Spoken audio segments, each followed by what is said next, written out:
everybody, it's Anna again. Glad to be with you today.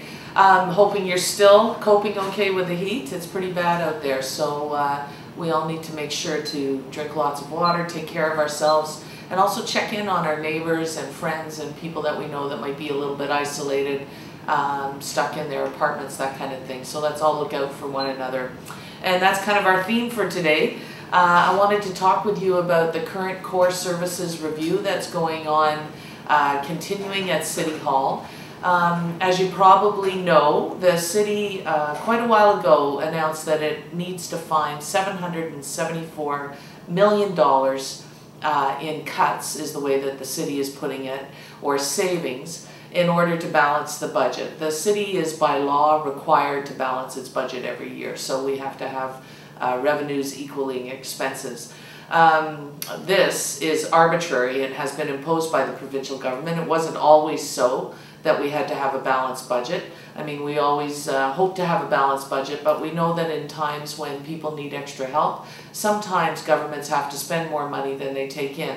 And this should be acceptable, but it isn't. So we're stuck at the city with having to balance a budget in good times and in difficult times, and we're in difficult times right now, lots of financial pressures. One thing though, it's important for us to remember as we read the newspapers, listen to the radio, hear the politicians talk, they'll throw out that $774 million number at us as if there has been nothing that has been done to achieve some savings already. And one thing it's important for you to know is that that $774 million is actually not currently what we need to find in savings or need to find in revenue at the city. There already has been found a surplus from last year's budget of around $200 million. There have been other unexpected sources of revenue, unexpected savings, or things that weren't known about when this whole process started. So we actually, at this point in time, as of July 20th, which is the day I'm speaking to you right now, the city needs to find either additional revenue or savings in the amount of just over $400 million. I think it's around $440 million. So that's important for us to remember. The politicians who are intent on privatizing, contracting out, cutting public service jobs, they won't tell you that they actually already have almost cut the deficit or the projected deficit in half. So that's important for us to remember, that we're at, $440 million is still a lot of money, but we have managed at the city to bring down that initial number somewhat. So given that, we need to figure out how to balance a budget at the city for $440 million.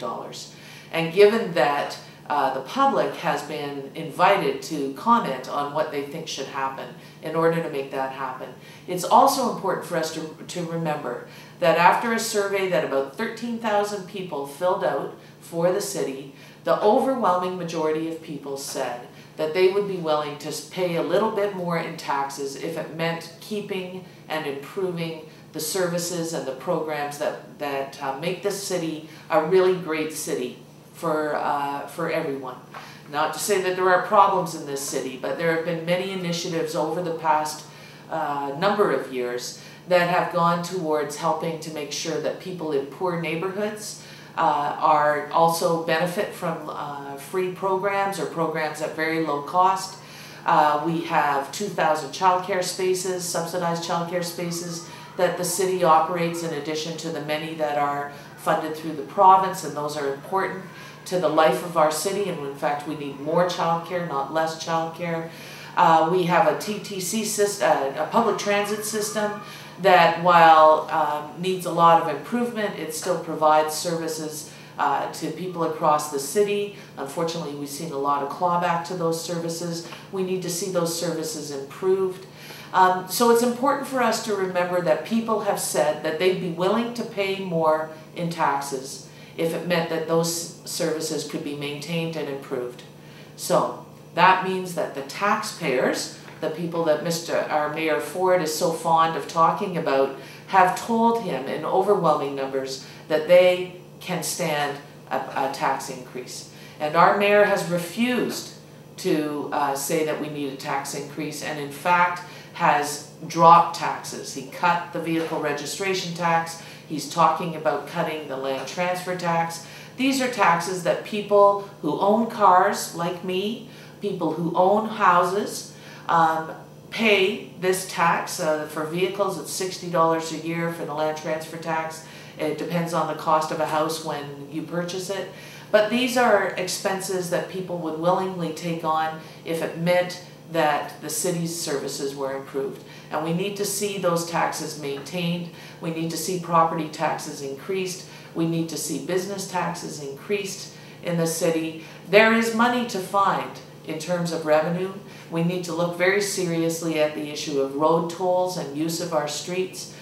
We need to look at the provision of cycling infrastructure and that kind of thing.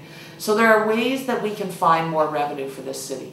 The other thing that hasn't happened yet is that the city has not made a serious pitch to the province or the federal government to demand a portion of the taxes that are paid provincially and federally in order to get some of that money coming back into the city. The City of Toronto, because of its the fact that we're a center for arts and culture, we're a center for tourism, we're a center for business, international reputation as a place to visit and live and play and work. That means that we produce taxes for the province and the federal government that go out of the city, but we get very little of that tax revenue back. There's a little bit we get in terms of grants and partnerships from the federal and provincial governments, and we get, I believe, still get a portion of the gas tax, but it clearly is inadequate. And the federal government and the provincial government have for years downloaded costs onto Toronto that we bear as a city unfairly. And what we need as the residents of Toronto is we need our politicians to be talking very strongly and advocating for us to the provincial and the federal governments to demand our rightful share of the revenues that we produce, that those come back into the city. We need to be demanding that the federal government implement an affordable housing strategy that goes across the country and that focuses on cities like Toronto, big cities where most people come to settle. We need affordable housing built. We need a national child care policy in this country, and we need to be advocating for that. And rather than nickel and diming us and having a private company like KPMG, a consultancy company, come back as it is now with reports saying how people in Toronto need to pay more, lose services, lose jobs, contract out, get poorer service, pay more. Why aren't our politicians instead turning to the higher levels of government and saying, you guys are leaving us in the lurch. If you don't contribute to this city will suffer. And if Toronto suffers, Canada suffers. And that's the case we need to be making to the higher levels of government. With a wave of his magic wand, Dalton McGuinty and Stephen Harper could be making a real difference in this city and could stop this city from having to go through this awful exercise that we're going through now.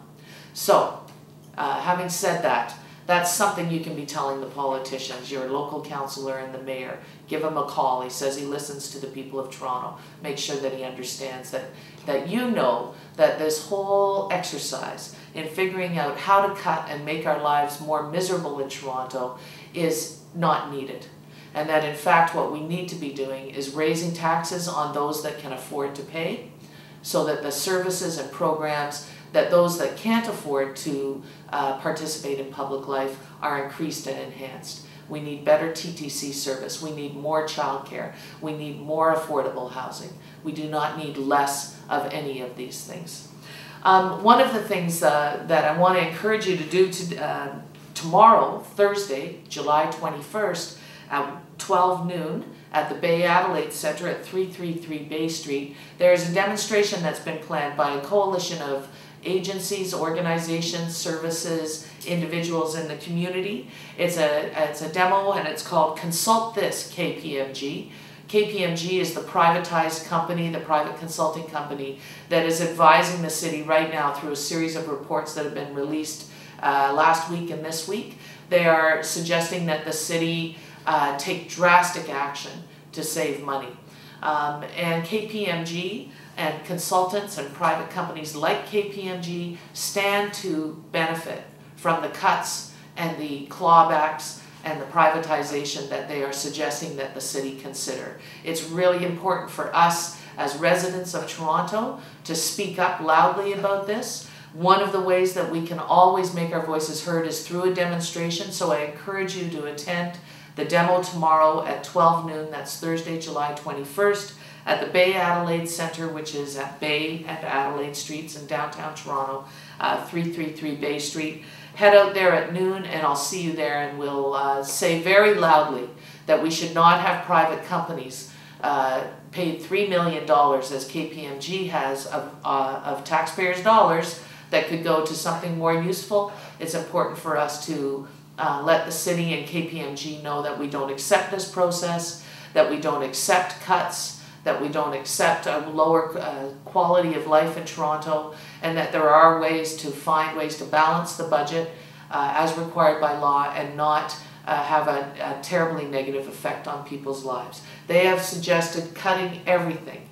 Mayor Ford seems to forget that the very taxpayers that he claims to serve are the same people who are working in public sector jobs, are the same people that are in the TTC unions and the QP unions and all the other unions that serve this city. The mayor seems to forget that by cutting public service jobs, contracting out, privatizing city services, in fact, all that does is hurts the bottom line of the city, because it means that a lot of people who are getting being paid well and get decent benefits as part of their work for the city are now going to be scrambling.